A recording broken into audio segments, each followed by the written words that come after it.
ओम श्री परमात्मने नमः। प्रश्न समाज के उत्तर गीता से प्रश्न 26 उत्तर बिंदु 2 धर्म और संस्कृति। अपने नाम तथा गौरव के अनुरूप ही इस संसद ने संस्कृति की यथार्थ अवधारणा प्रस्तुत की है। साथ ही वर्तमान परिवेश में संस्कृति पर आ रही त्रासदी की ओर भी ध्यान आकर्षित किया है।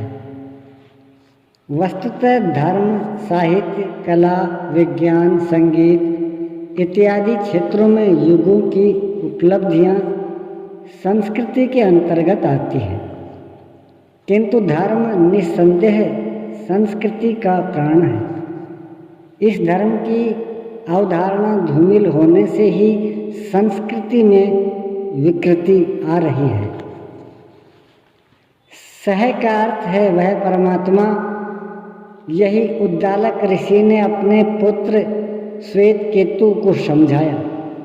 तत्वमसि, तुम वही हो। कृति का अर्थ है कार्य। जब कृति परमात्मा से संयुक्त होकर संचालित होती है तब संस्कृति कहलाती है। रहन सहन, खान पान, वेशभूषा, रीति रिवाज, प्रथा परंपरा सभ्यता के अंग हैं, जो देश काल तथा परिस्थितियों के अनुरूप बदलते ही रहते हैं। किंतु धर्म से अनुप्राणित संस्कृति शाश्वत है, क्योंकि धर्म शाश्वत है।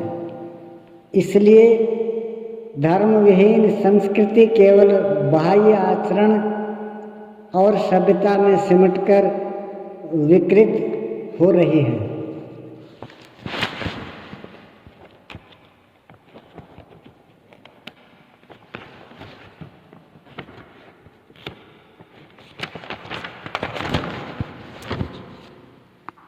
महाभारत के सभा पर्व में है कि महिष्मतीपुरी में स्त्रियां स्वच्छंद मैथुन जीवन व्यतीत करती थीं। पूर्वज ऋषियों ने एक पति एक पत्नी की व्यवस्था दी। विवाह के माध्यम से इस व्यवस्था को स्थिर करने के लिए उन्होंने धर्मशास्त्र को एक परमात्मा को साक्षी बनाया। ज्योतिर्मय परमात्मा के प्रतीक अग्नि को साक्षी बनाया, एक व्यवस्था दी। इसी प्रकार पूर्वजों ने जीवन के हर क्रियाकलाप को व्यवस्थित स्वरूप प्रदान किया और उसे एक परमात्मा से जोड़ा। मित्र मित्र के प्रति भाव, भाई भाई के प्रति भाव, पड़ोस, समाज और देश के प्रति भाव, अर्थात जीवन के प्रत्येक क्षेत्र में प्रवेश करते समय परमात्मा के स्मरण का विधान बनाया। इसका नाम है संस्कृति। महाभारत का ही एक अन्य प्रसंग लें। अर्जुन पितामह भीष्म की गोद में बैठे थे। पितामह ने कहा, अर्जुन, आज शस्त्र पूजा होगी। अर्जुन ने प्रश्न किया, तात श्री, क्या शस्त्र भगवान हैं जो उनकी पूजा होगी? पितामह बोले, नहीं रे पगले, पूजा तो भगवान की ही होगी। हाँ, इस उद्देश्य से होगी कि वे हमें शस्त्र कौशल में पारंगत कर दें। यही कारण है कि भारत में किसान भी हल जोतने से पूर्व हल को नमन करता है। गद्दी पर बैठने से पूर्व सेठ उसे प्रणाम करता है। अखाड़े में जाता हुआ पहलवान मिट्टी के ढेर का स्पर्श करता है। जिसका आशय मात्र इतना ही है कि हम कार्य करने से पूर्व उस परम तत्व परमात्मा का जो सत्य है, नित्य है, स्मरण कर लें। भगवान के स्मरण के बिना भारत में कोई कार्य होता ही नहीं। यही है भारतीय संस्कृति। भगवान को जिस तरीके से स्मरण करना है वह गीता के अनुसार एक परमात्मा का स्मरण है।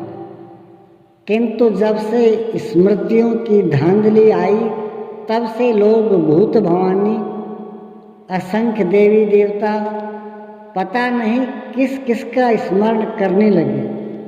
यह देन भी स्मृतियों की ही है।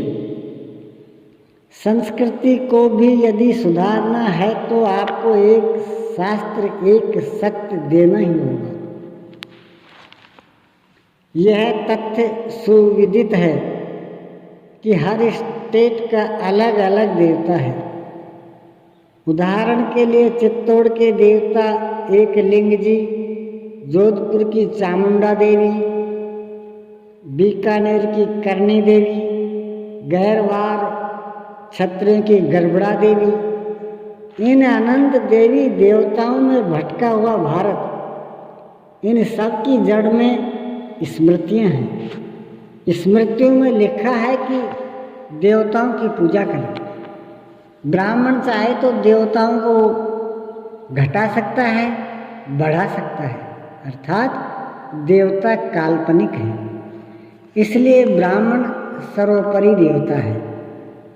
गत 2000 वर्षों की अवधि में चक्रवर्ती सम्राटों को भी ज्ञात नहीं था कि जिस व्यवस्था को वे अपने सैन्य पराक्रम से संचालित कर रहे हैं वह धर्म है भी या नहीं, धर्मशास्त्र कौन है, यह उन्हें ज्ञात नहीं था।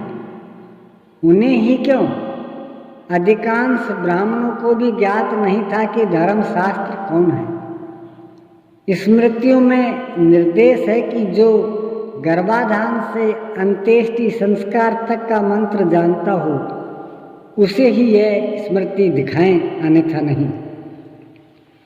शिक्षा को कैद कर स्मृतिकारों ने स्मृतियों को पेटी में बंद कर अपने जीविका के आरक्षण वाली व्यवस्था को धर्म घोषित कर तत्कालीन नरेशों के माध्यम से समाज के ऊपर थोप दिया।